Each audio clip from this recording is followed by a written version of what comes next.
ना, आज हम पुरुषोत्तम मास के विषय में कुछ बताने का प्रयास करेंगे, जिसे अधिक मास और मल मास भी कहा जाता है। मल मास इसे कहा जाता था, अब नहीं कहते, परंतु इसका उल्लेख करते हैं ये बताने के लिए कि कैसे जब भगवान पुरुषोत्तम की कृपा होती है किसी के ऊपर, तो चाहे वह व्यक्ति मल के समान अयोग्य ही क्यों ना हो, भगवत कृपा से वह भी योग्य, उत्तम व श्रेष्ठ बन जाता है। महाराज कुलशेखर भगवान से प्रार्थना करते हुए कहते हैं कि नाथे ना पुरुषोत्तमे त्रिजगताम एकाधिपे चेतसा सेवे स्वस्य पदस्य दातरि परे नारायणे तिष्ठति। यम कंचित पुरुषाद्धमं कटिपयग्रामेशम अल्पार्थदम सेवाये मृगया महे नरमहो मूढ़ो नरा कावयम। कुलशेखर महाराज भगवान को पुरुषोत्तम नाम से उच्चारित कर रहे हैं। वो यहाँ पर तुलना करते हुए कहते हैं कि कुछ लोग इस संसार के पुरुषों को पूजते हैं, सेवा करते हैं, वहीं कुछ ऐसे भी होते हैं जो परम पुरुषोत्तम भगवान श्री कृष्ण की सेवा करते हैं। दोनों को ही कुछ न कुछ मिलता है, स्वाभाविक है, क्योंकि सेवा का कुछ न कुछ अनुदान, कुछ न कुछ प्रतिदान तो मिलता ही है। परंतु जहाँ इस संसार के लोगों के लिए खून पसीना बहाने पर भी वे हमसे असंतुष्ट ही रहते हैं, नाम मात्र का ही कुछ फल हाथ लगता है, तो वहीं परम पुरुषोत्तम भगवान श्री कृष्ण की सेवा करने पर, उनकी शरणागति लेने पर वे कृपालु भगवान अपने चिंतामणि धाम में ही उसे स्थान दे देते हैं। तथा पुरुषोत्तम भगवान श्री कृष्ण की ऐसी ही कृपा को अंगीकार करने का एक सुअवसर, एक ऐसा ही मंगल समय है पुरुषोत्तम मास यानी अधिक मास। जिस प्रकार भगवान श्री कृष्ण सभी अवतारों में सर्वश्रेष्ठ हैं, उसी प्रकार पुरुषोत्तम माह सभी महीनों में श्रेष्ठ है, चाहे वो माघ, वैशाख या कार्तिक ही क्यों ना हो। ये इतना श्रेष्ठ है कि इसका पालन लक्ष्मी देवी भी करती है, क्योंकि इसके लाभ ही इतने हैं। नारद मुनि, ब्रह्मा जी, सभी संत लोग इसका पालन करते हैं। दुर्वासा मुनि कहते हैं कि जो इस माह में कोई भी व्रत करता है, उसके सभी बुरे कर्म फल भस्म हो जाते हैं, वह उन्हें श्री राधा कृष्ण की सेवा प्राप्त होती है। आध्यात्मिक उन्नति के लिए यह सर्वोत्तम माह है। वो न केवल इस जन्म के, अपितु पहले के सभी जन्मों के बुरे कर्म फल, सारे अपराध नष्ट हो जाते हैं। इस माह में किसी पवित्र धाम में वहां जाकर स्नान करने के अद्भुत लाभ हैं। स्वयं भगवान श्री कृष्ण इसके महात्म्य के विषय में कहते हैं कि शास्त्रों में जितने भी दान, पुण्य, तप इत्यादि बतलाए गए हैं, वे सब पुरुषोत्तम मास के व्रतों के सामने तुच्छ हैं।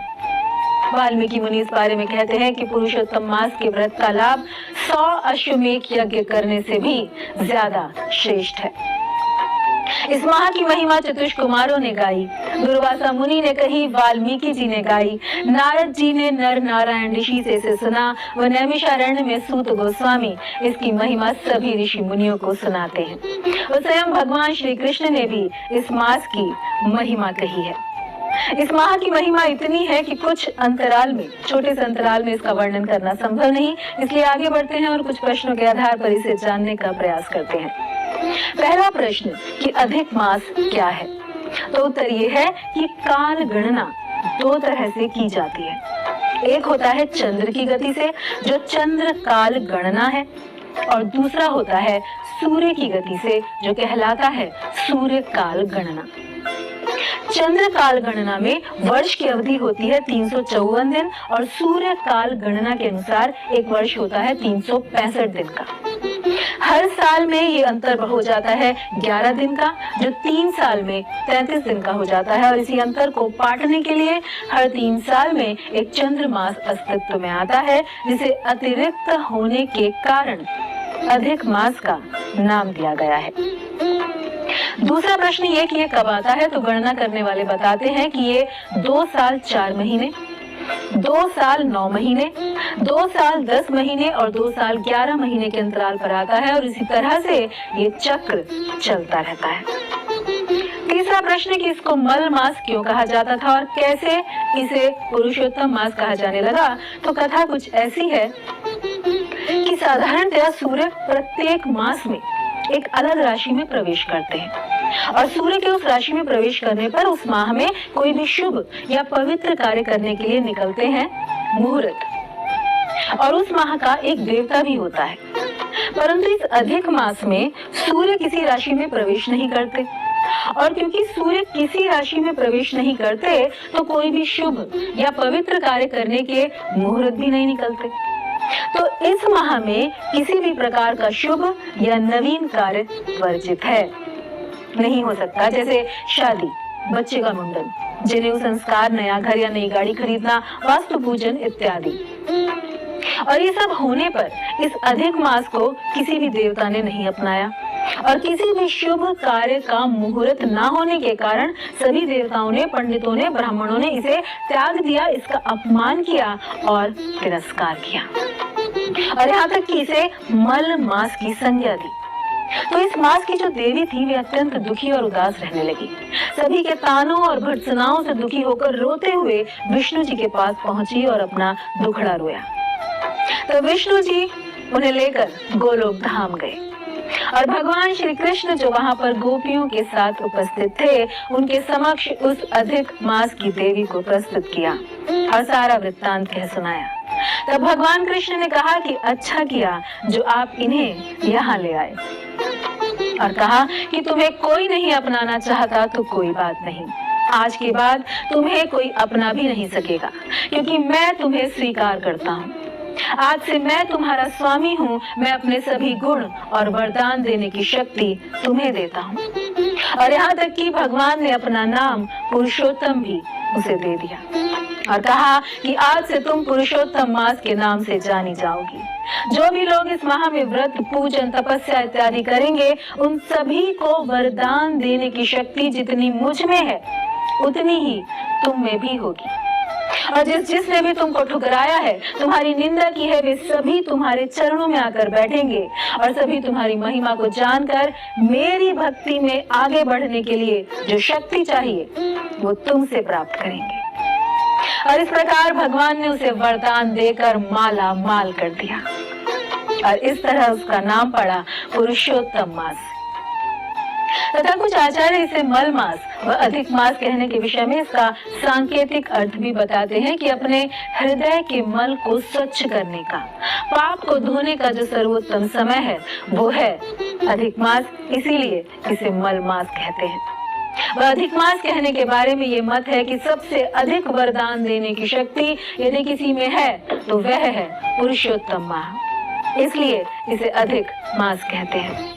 तो कुछ इस तरह से भी भक्तगण इसका गुणगान करते हैं, महात्म्य कहते हैं। अब अगला प्रश्न कि क्या कोई उदाहरण है जिनसे पता चले कि इसकी महिमा को मानने या न मानने वाले लोगों की क्या गति हुई? तो उत्तर है कि जी हाँ, संक्षेप में बताते हैं कि पांडव जब वनवास के समय काम्यवन में थे, तब वहां भगवान श्री कृष्ण उनसे मिलने आते हैं और उनकी कष्टमय अवस्था पर उन्हें बड़ी दया आती है। तब वे पांडवों को पुरुषोत्तम माह की कथा बताते हैं, जो हमने ऊपर कही कि कैसे उन्होंने मल मास को पुरुषोत्तम मास होने का वरदान दिया। तब उसी में आगे वे द्रौपदी के पिछले जन्म की कथा बताते हैं कि वो एक ब्राह्मण की कन्या थी, जिनके माता पिता का देहांत होने के पश्चात दुर्वासा मुनि उसे मिलते हैं, जो कि उनके पिता के मित्र थे, और तब वे उसे पुरुषोत्तम माह के व्रत के विषय में बतलाते हैं। परंतु द्रौपदी को इस पर विश्वास नहीं होता, क्योंकि यदि किसी से आप कहिए कि आपको 1 रुपए के बदले में 1 करोड़ मिलेगा, तो इस पर यकीन करना बहुत ही कठिन है। लेकिन ऐसे अकल्पनीय लाभ हैं इस माह के।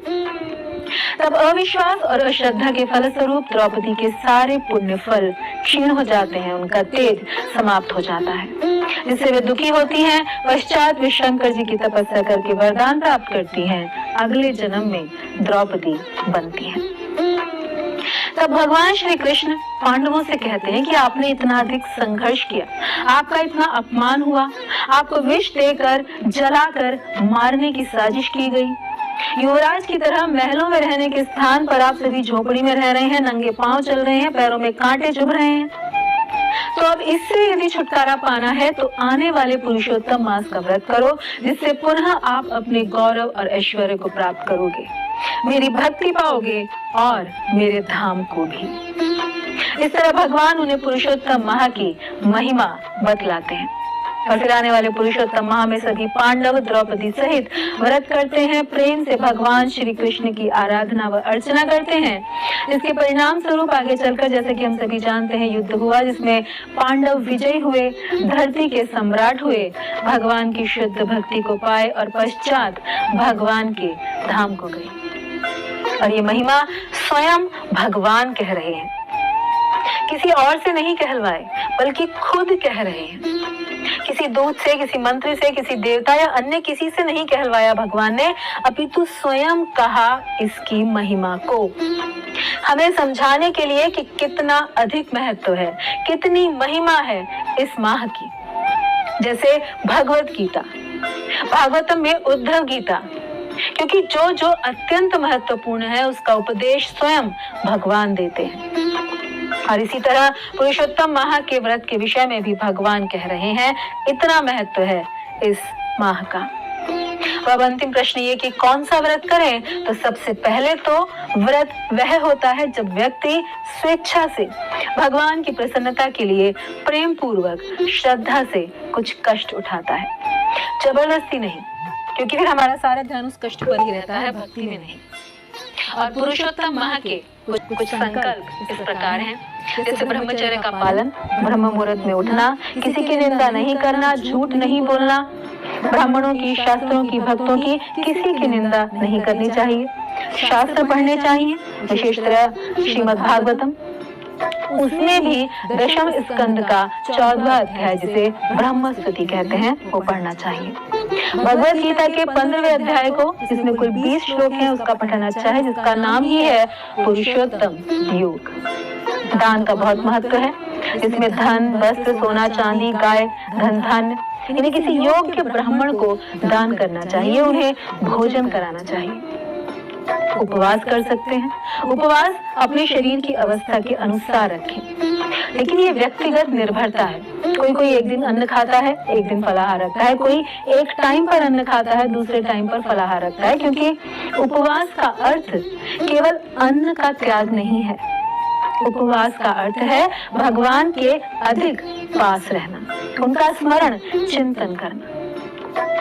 इसके अलावा तीर्थों में जाना, स्नान करना, ये सब अलग अलग व्रत हैं। परंतु अगर कोई नहीं कर सकता तो प्रतिदिन भगवान को घी का दिया अर्पित करें, सुगंधी पुष्प चढ़ाएं, तुलसी पत्र चढ़ाएं, चाहे 11 हो, 21 हो, कितने भी।